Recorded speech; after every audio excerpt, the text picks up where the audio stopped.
You found us. Welcome to Emergency Protocol, a podcast for people who are stressy and depressy.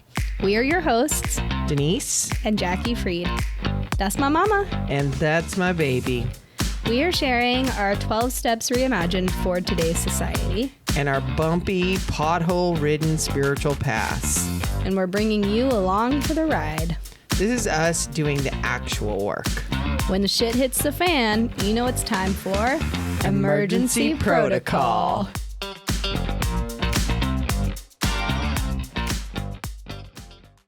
Hi. Hi. The last time we recorded was in December. A long time ago. Shit went down. Yeah. It's been a bonkers bananas year. It's already been a year and it's mid-March. It was already a year at By the end of January. So yeah. we're just coming to mid-March. We're just spring, like little spring crocuses, finding the sunshine and coming back out of the dirt. That's how one of us feels. Well, that's how I feel. Okay. I love the sunshine and I love that the wisteria is blowing and I'm... The end of daylight savings did a lot for me. Yes. I needed that. Yes. It's funny how it comes out right when you're like at that point of no more darkness. Yeah. Yeah. So if you've been following us a little long, you know we're in California, particularly in Los Angeles. Mm-hmm. My office is in Santa Monica. And we had crazy fires in January. So I took off like between Christmas and New Year's and enjoyed my family time with everyone, did the holidays, was geared up for like back to work was January 5th like or workshops 5th or 6th. going. Yeah, I had all kinds of plans. Yeah. And then January 6th happened and we lost basically all of Pacific Palisades, which is our neighboring town, and Altadena, which is part of a new territory that I am now overseeing as of April 1st and have been in transition with since January. So it was a lot. It was a lot to... I mean, we weren't even like directly impacted by the fires, and it was a lot. Like it was intense and traumatic. Intense and Like, traumatic. So much grief. Could not even have imagined what that experience would be like. No.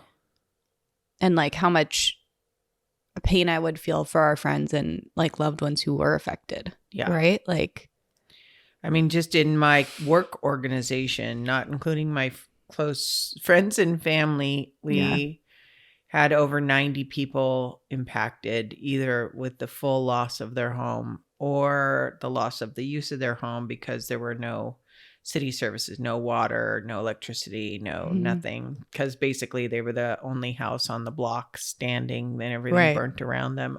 Or there was so much smoke and toxins in their home that they couldn't go back and live with them until they've been hazmat cleared. Yeah. And, you know, just the collective grief of a whole city losing their homes overnight and then also being in real estate, how that impacted us as an industry in proximity to that. I mean, it ended up, you know, some of my agents were working out of hotel rooms, finding homes for people who also lost their homes. So while they themselves were homeless, were also searching for homes for people. right. Because a whole city just lost their home overnight. And then there was all kinds of laws and things that come of that, like price gouging and things and people just desperate for a place to live. People in the first beginning days, it was so hard on the people I managed because most realtors, I mean, yeah, there's some, you know, bad apples out there and there's the fake TV stuff, but most people in real estate really do want to help people. Right. And so for them, it was also heartbreaking, even if they weren't directly affected. Let's say they had a listing for a lease And in those first few days, it was like car after car of families with everything that they owned in their car pulling up saying, please give us this house. We need a place to live. And then there were 20 people behind them also like asking that. Yeah. for this house, and only one person could get in that house. And so it was just so heartbreaking because you want to help and you can't help everybody. And then it was because of my proximity, there was all these people reaching out from all over the country wanting to help like immediately. And I'm like, we're still on fire. Like right now we just need to pause for a second and see what people need besides. Because it just kept going. Well, yeah. And it was, fortunately and unfortunately, I have a coworker who went through this in the Maui fires, and he was like, you just need money. You need housing and you need water. And like everything else, you're not like, forget about the clothes. Those are down the road. Nobody has a place to put their clothes. Like just get people housed. And so I had a lot of support, but it was just a lot. And pretty much because of my role, people would see me, or as I would call them, they'd just break down because I'm, they call me Mama Freed at the office. And I represent that for a lot of people, and not in a, real mama kind of way, but I hold space for people and they feel safe with me. And so when I would call to check in, it was often they would just break down. And so, it was just a lot. It was a lot to hold that much grief for so many people all at once. And not only that, but because it's, people grow up where they live. So it wasn't just them. It was like, they also lost their mom's house and their grandma's house and their best friend's house, and their kids can't go to high school, or they can't go to elementary. It was just like so many levels. Or your favorite worker at your local, grocery store or restaurant that you went to your whole life now is not there anymore. And so people were finding each other all over the city. I remember one of my agents was like, I found my barista, and they took a picture and posted it, and they were so happy to see each other, know? And so it's like, when you're ripped apart like that, unprepared, or there was so many cascading consequences. Yeah. Right. Because also it's like anybody who worked up there too, right? Yeah. It's like all of the nannies, the housekeepers, the gardeners, the swim instructors, coaches, like all all of the other people that are involved in making a community, librarian, you know what I mean? Like, and it's not just the loss of like all of your home and your physical stuff and reckoning with that. Like, I'm a stuff person, so my anxiety was super triggered. And again, like we were not directly affected by this, and it was still a really hard, scary thing to witness. But just the loss of like your community, like your daily dog walk and your routine, totally just like obliterated, right? And it was interesting too, because I felt like a lot of people were looking for like some sort of scapegoat. And I was like, this is the point where it drives home. Like, there is no scapegoat. Like, we're powerless. And if we don't surrender, like if I don't surrender to the fact that I'm powerless and that I will still be taken care of, like, I'm just going to be in this tornado of feelings forever. Right. Which is kind of, that's been my saving grace. And I think that's why I was able to hold this space, is that I have all of these years of knowing that I'm going to be taken care of. And miraculously, Altadena was less fortunate, but, considering the devastation, there was not a huge amount of loss of life. Yeah. Right. And that was a miracle. Yeah. Like, that it happened in the morning. Yeah. They were less fortunate in Altadena because what came down at night, but it could have been, people were picking up their kids from school. Yeah. Right. Like, it was a school day. They took it seriously. Yeah. Yeah. Right. So like, yes and no. There are people who just grabbed some stuff and said, I'll be back in a couple hours. Right. Right. Yeah. And didn't take it seriously, and but everybody took it seriously enough for the most part leave. to grab their kids, to grab their pets, to leave. Right. Right. Right. But it was just like, even last night I was watching an away game for ACFC. All right, ladies, we got this. And they did a little like halftime thing on the fires. And there was our team captain, Allie Riley's family. Her parents lost their home. And they were talking about, how, she lost all of those jerseys and all the things that make, the things that you can't replace, right? Yeah.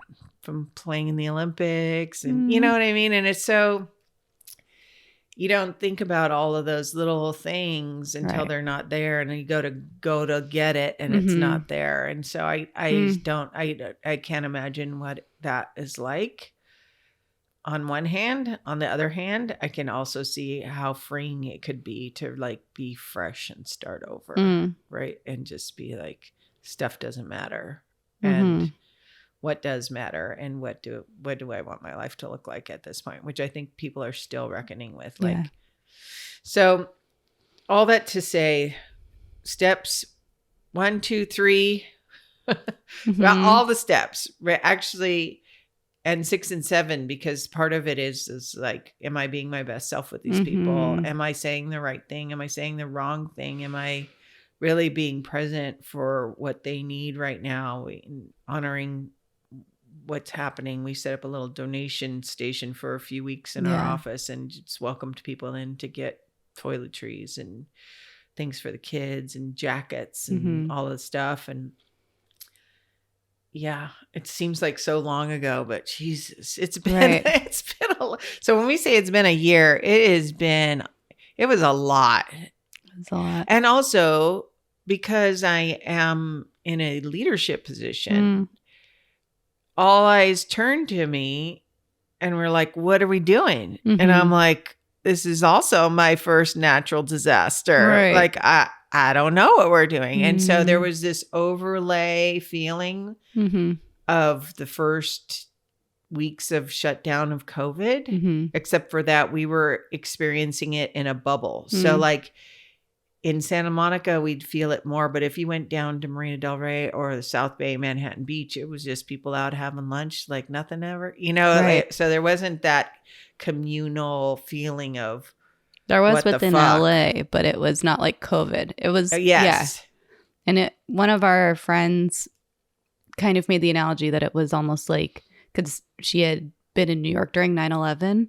So she was kind of like, it was like that, but also combined with COVID in terms of the feeling of it, because there were so many people affected, but it was also so specific, and also like you're so helpless to do anything aside from provide money or like donations, right? But you just want to like dive in and help, and you really can't because it's not safe. Right.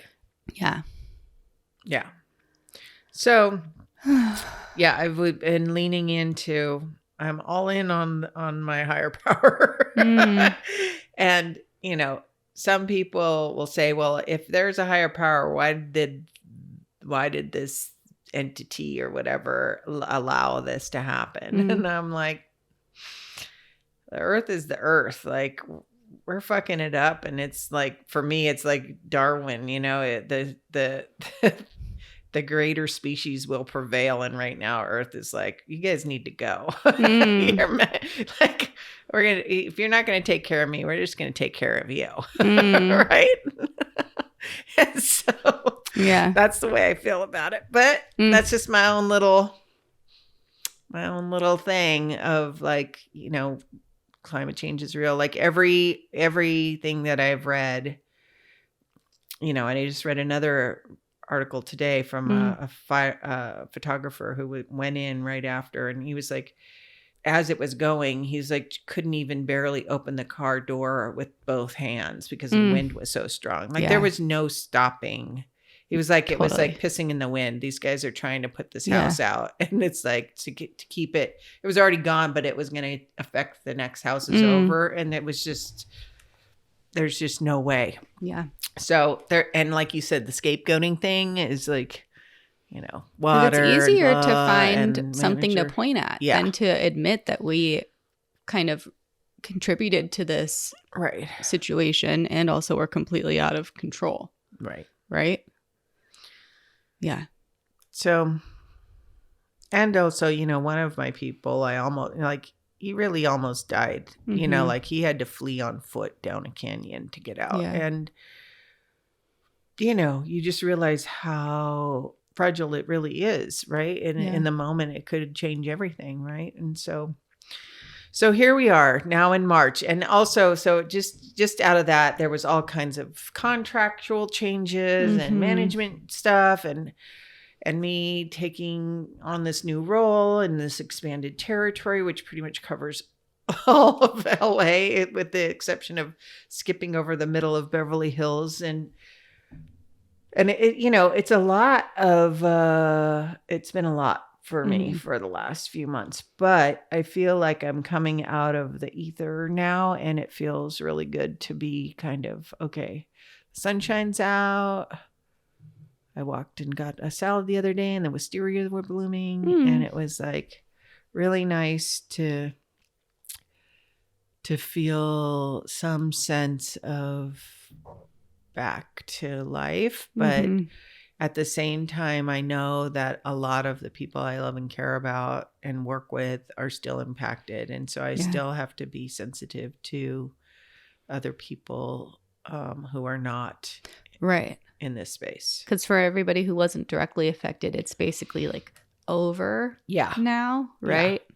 But it's not. It's not over. It's not over because some people were underinsured and can't build their houses back. Some people, or they're still dealing with insurance, right? And it's just like a nonstop. They're getting the runaround. Yeah. And then there's people who are on the way to build back and cleaning up their houses. And then there's people who are like, in their 70s and are like, do I want to spend the next 4 years building a house or however long it's going to take? And like, is that how I want to spend my time? Right. When I have, the time is getting more limited and you can see. Yeah. So it's very complex with all of the stuff that people are doing. But in the meantime, we've been just trying to move along here. We have been having a meeting in this space every Wednesday. In this room. Which has been delightful. It's been so good. And I think we're doing one on Sunday, right? Sunday mornings. We're going to try for Sunday mornings. We're going to try for in person, but I think we might start online just so that we can invite more people.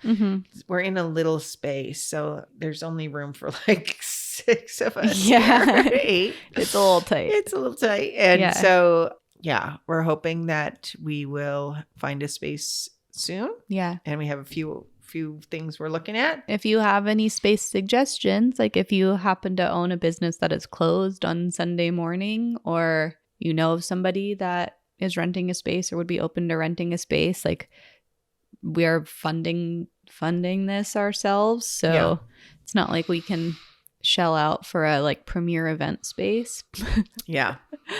But we're looking for a space, like a meeting room, but on the nicer side. Cozy, right? Like, I cozy. think, it's nice that a lot of places open their like basements or like church basements. Rec rooms or whatever, but it's not the coziest feeling. That's what's so nice about this space is like, it is cozy and we make tea and, we can cozy up a space because actually I think what happens to the space is it gets cozy by the people who show up. Yeah. It gets cozy. But some rooms are just saying like sitting on this is a lot more comfy than a folding chair. 1 gazillion%. Yeah. So we'll find something. Yeah. And so that's in the word. Like we've been not here on this podcast, but we've been doing stuff. A lot of foundational, not fun, like back end things that just feel like you're doing your taxes, but it's not. So not fun stuff, but we've been doing stuff so that we can keep doing this and do it the right way. And so that's been feeling really good. Yeah. And also this is like our second thing. But so that was what happened in my world. Mm-hmm. You, on the other hand, had a kind of a whole different few months. Yeah. Yes and no. Like I think our experience of the fires was very similar. And, again, my anxiety is just like, you give it give it a cookie and it takes the whole bakery, right? So I'm like, so my anxiety was off to the races then. And I was like, okay, like I just was crying in my living room, like, what do I take? Like if it's coming towards Santa Monica, is it going to come towards Venice? Like at what point do I need to worry? I'm like, I have the 10 freeway as a barrier, but like fires can cross the freeway. Like we've seen that happen. So like selfishly, I think it was very informative because it gave me a starting point for how to address a situation like that, right? So now I have a list of like my top like most important things that I would want to save aside from my dog, right? And also a plan, right? Like I came here and I was like, you know, like if it's okay with you guys, I'm just going to like sleep here for the week, which I did because like I'm so, again, like that's, I don't always understand it that way, but that's part of me being taken care of is having like a loving family and a safe place where I can go when I need comfort and security, right? Not everybody has that. I forget that. Right. So that was a really lovely reminder. And yeah, even before that, my car got towed. In the interest of full disclosure and honesty, in case this helps somebody else, check your car registration. I'm one of those people, this is embarrassing. I'm working on it. But if my bills are not on auto pay, there's a chance I will forget them, which is what happened with my car registration. So I was at work one day and one of the guys who works next door came over and was like, does one of you drive a black Audi? And I was like, yep. He's like, they just towed it. And I was like, what? I go sprinting out, like car's already gone. I see the parking enforcement person still there. So I go over and I'm like, hey, I heard you towed my car. And they look up and they're like, oh yeah. And I was like, yeah, you probably weren't expecting to see me like in an apron, right? Like I'm sure they thought it was somebody fancy because it's a fancy car, but it's from 2012. Like, let's be real. Anyways, and so that was a whole runaround.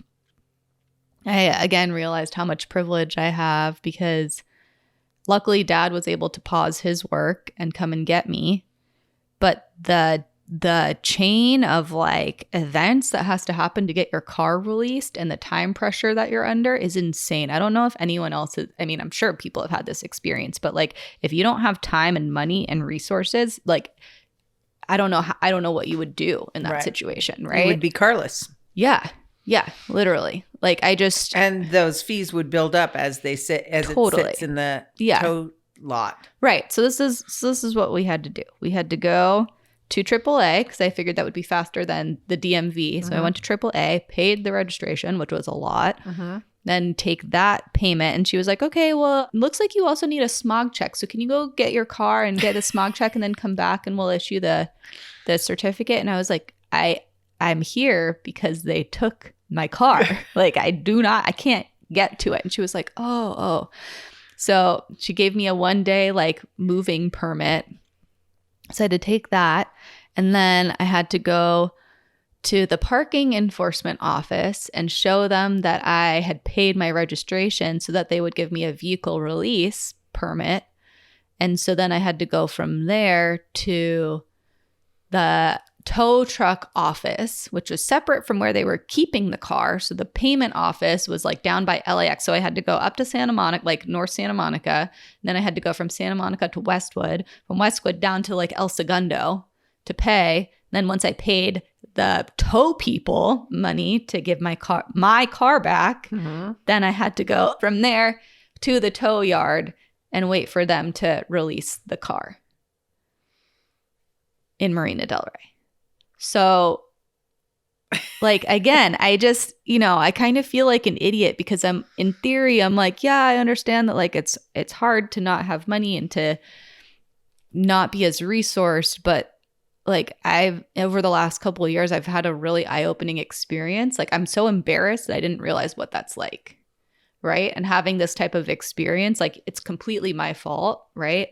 And also that system is incredibly fucked up and it's basically like a poor people tax, right? Because if you're not paying your car registration, it's likely because you can't pay your car registration, right? Because you don't have, or you forgot, but Let's be real, right? Yeah. Sometimes people don't have an extra $200 a month to pay their car registration that month, right? And if you don't plan for it, then that money's not there. It's like, okay, are you going to buy groceries or are you going to pay your car? Right?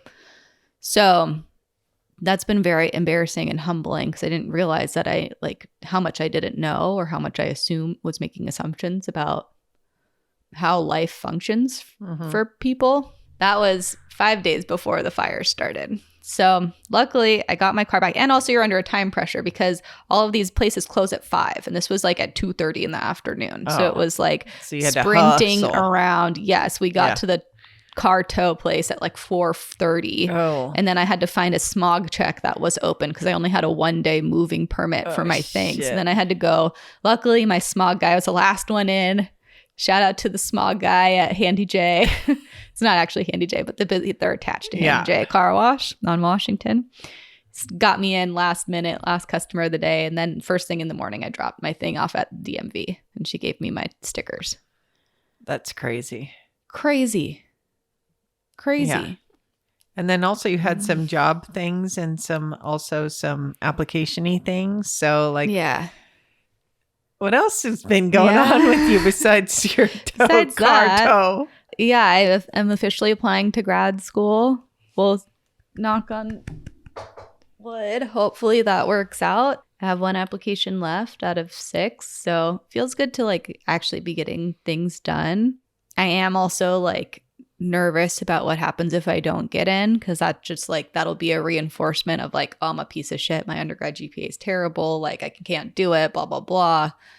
But we don't know if that's going to happen. So I'm just putting it in and then basically ignoring it, except for the one school that I applied to where you have to log in to find out your decision. They won't send you an email. You literally have to go into their portal every day. So I'm okay, fine. Yeah, so that. And then I also gave notice at the grocery. And I'm back in real estate full time, which is also a crazy time to come back because there is so much that has changed, right? But there are also, aside from the fires, there are still people living their lives, right? There are still people moving across the country or moving in with their partners or... Life is in session. Yeah. So all of that is also still happening. And again, I will say medication for me has been the biggest game changer, I think. I'm a different person than I was when we even started recording this, than I was at the beginning of the year, than I was 12 months ago, 6 months ago. So that's been really good. And hopefully it's been helpful because I'm going through this in real time, on this podcast, which is what I wanted to show was a lot of people will say I was in my lowest low and this is what it looked like. And I think if you're watching this or even if you've been listening to a couple episodes, you can probably hear that I sound different and I feel different. Yeah. Right. You are different. I am different. So it's been really good. And also okay, will this sustain? Right? Given the environment that we're in, right? I'm grateful for this medication and now I'm also terrified that it might get taken away. So fear inventory, yeah. Fear inventory, resentment inventory. Those have been step 4. Yeah, those have been big on my list. One of the things, this is a helpful tool, having now been through steps 1, 2, and 3 in the program in the early days, and still people I know do this, they have what they call a God box. And it's just a little box. Sometimes there's just a little opening at the top. Sometimes the top flips open. People write their fears down and then put them in the box. And then kind of... It's kind of their way of letting it go. I remember when I was new, my sponsor told me to write my fears and put them in the box and then look at them in 30 days to see if they happened. It was very eye-opening how much time I spent worrying about stuff that never materialized. Our heads are out to get us, I think, sometimes. Yeah. Not out to get us, out to protect us. But the way that manifests is not always helpful. Yeah. It's so interesting that you bring that up because you've given me like probably multiple God boxes over the years at this point. I remember having one and I had some friends over after volleyball practice or something. And I was talking to you or Dad about something.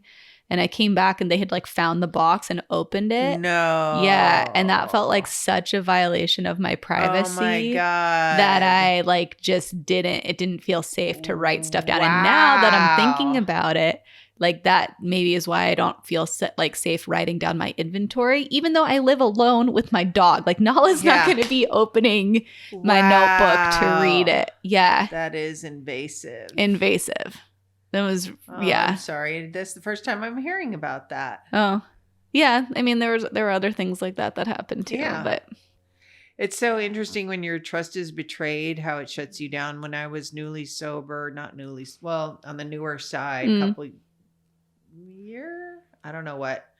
I had a sponsor betray my trust with my employer. My employer was her best friend. I was kind of, I will say that, we don't diagnose other people, but I will say she had a problem with food the way I had a problem with alcohol and was challenging to work for. Yeah. And so I came home one day very frustrated and I talked to my sponsor about it. And then I went to work the next day and my boss reiterated the whole conversation that I'd had the night before. And I was like, fuck, what do I do? What do you do when you can't trust the person you're trusting, right? Yeah. The person that you are hoping to help guide you. And it took me like probably 2 years to find another sponsor. Like I just stayed sober, going to meetings and talking to friends and kind of just winging it. But wow, it was such a betrayal. Yeah. Yeah. It's pretty fucked. That's almost as fucked as having your volleyball team look in your God box. Jesus Christ. They're both bad. Yeah. Yikes. But it's also interesting because then I also became, the lesson from that was not everybody's trustworthy. And I knew she wasn't trustworthy. I knew she was a gossip, right? She was really strong and she helped me in so many ways. She's also batshit crazy and a bit of a gossip. And so like, I learned that there's some people you can't tell stuff to. There's some people who you can still love and still do stuff, but you just don't, you save that for someone else, right? Yeah. And so it's interesting learning that lesson because, it's kind of playing out. It's interesting watching White Lotus for those of you that are out there watching the dynamic of the three girlfriends. Just, they love each other and yet they're going to talk shit about each other. Yeah. And it's just like Yeah.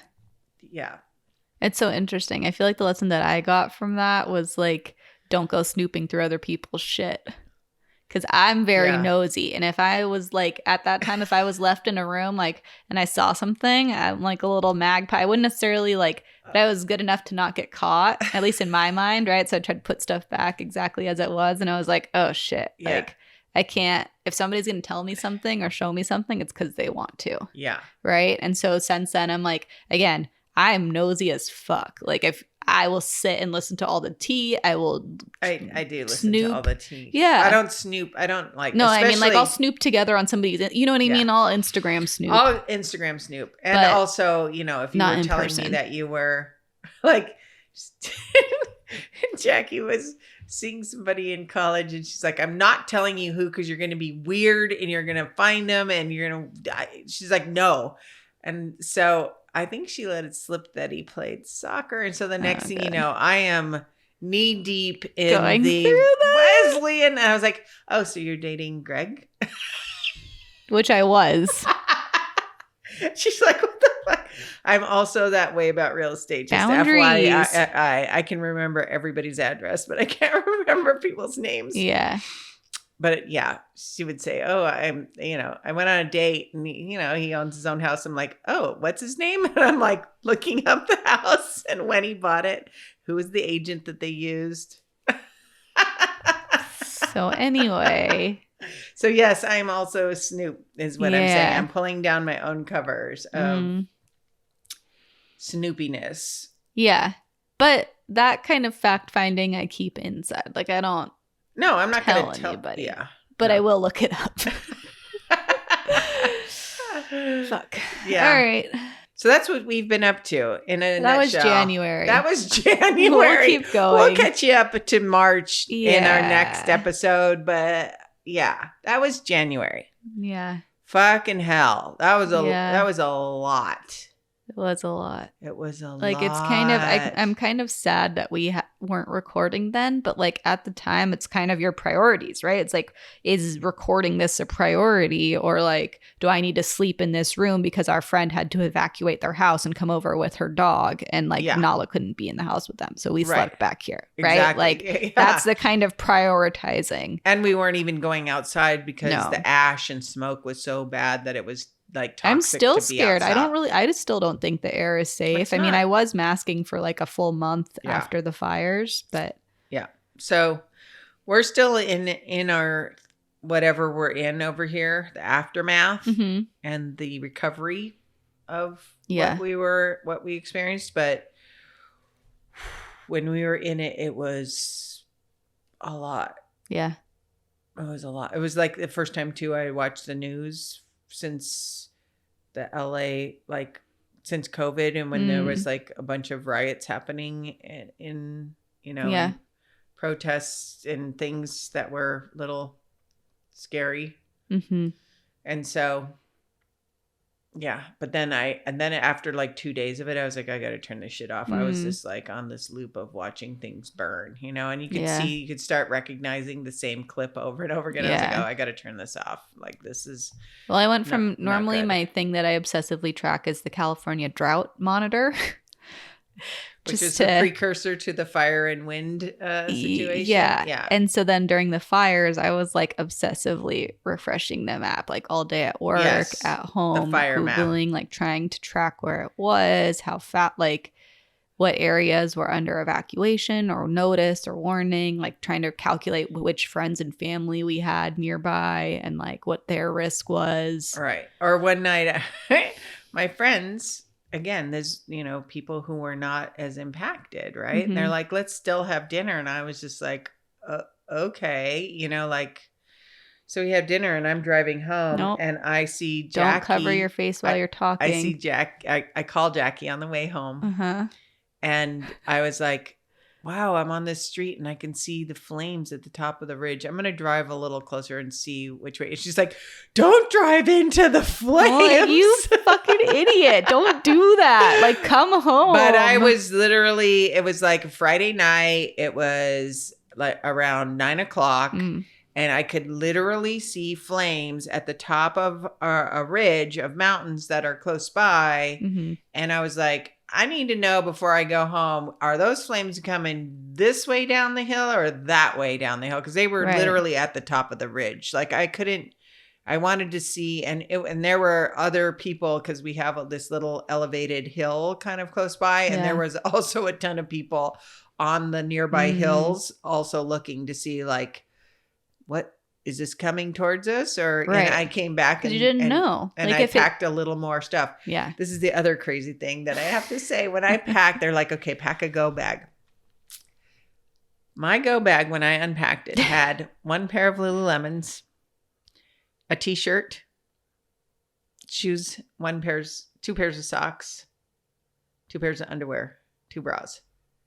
No jacket, no toiletries. No medication. I mean, I did do the medications after that fire ridge night. I basically grabbed a few. I grabbed a few binders with like trust information, my dad's trust information, our medication. My husband was out of town and I was like, he came home and he's like, where's all my medication? And I'm like, it's in the bag. Like, I'm going to keep you alive, but I didn't pack any of your shit. Like, I just thought you to be alive, but you have nothing. Like, I didn't pack anything. I didn't pack any jewelry. I didn't pack any pictures. I didn't pack. And so I realized how people did just leave with like my dog. Like you just like your dog, your phone. Yeah. And your paperwork, like passport, whatever. Yeah. Anyway, it was a lesson learned for emergencies, but yeah, I would have just been stinky. I was the opposite. I like, not the opposite, but like I spent the night once and then the next day I was like, I'm just going to go home. And I grabbed Pack like, a few things. Yeah, the things that I knew were irreplaceable and then freaked the fuck out about the rest of it. And then I drove around with all that shit in my trunk for like a week before I finally felt safe to unpack it all. Yeah. Yeah. And okay, one last story. We had this one lady who came into the store probably like a week later, after like the week after the fire started. And she was saying, she's like, yeah, my daughter brought me here because I needed a soap dish because the house I just moved into has nothing. And she's like, and then I got here and there was a soap dish in the window and it just felt like a miracle. In my mind, I'm like, well, we always have those, so it's not really a miracle. But she felt like it was a miracle. And so like I was like, oh, I feel bad even charging you for this. And I was like, can I give you a hug? So then we hugged. Aww. And then she was like, or like she said it was magic that we had a soap dish in the window. And I was like, are you ready for a little bit more magic? And I was like, we have one bouquet left from our florist. Shout out to John at Pretty Colors. He had donated all of the bouquets that week because he didn't feel right charging for them. And so he said, like, please give them out to anybody who was affected by the fires. Aww. And we had one bouquet left that I was able to give her. And she like teared up. And it was nice to be able to do that. It was nice to do that. It was also nice to see all the helpers. Like at the end of the day, if you listen to like the Big One podcast, or, you know, if you look into stuff about natural disasters, you would assume it's like a Mad Max, like free for all. But in reality, like it's people helping each other and coming together as a community. Like that's what happens. And that was also, that felt really good. Not even just the local community. Because of my role, I had people reaching out, leaders from across in my company, from across the company. Like, can we come out? Can we help? Like we had to like push our CEO back. He was like, I'm coming. We're like, not ready. We're still on fire. Like there's no help. No one's gathering. No one's in the offices. Like we need a minute. And then when he did come, it was really impactful because we got to have everybody in a room who was affected and be together. And it was really special. Woof. Yeah. All right. Well, on the closeout of this, we're going to just take a breath together. If you're driving, don't do this with your eyes closed. Just think about what you're grateful for. Take a deep breath in. And exhale. 5, 4, 3, 2, 1. All right. You're a miracle. You're a miracle. I'm going to drink some water. Drink some water, all right. people. Have a good day. Bye. We want to hear from you. Find us on Instagram and TikTok at 12 Steps for Everyone. That's at the number 12 Steps for Everyone. Please like and follow us. You can also send us topics you want us to dig into or follow-up questions from each episode. And if you know someone who would enjoy or benefit from our conversations, please feel free to share this with them. All are welcome here.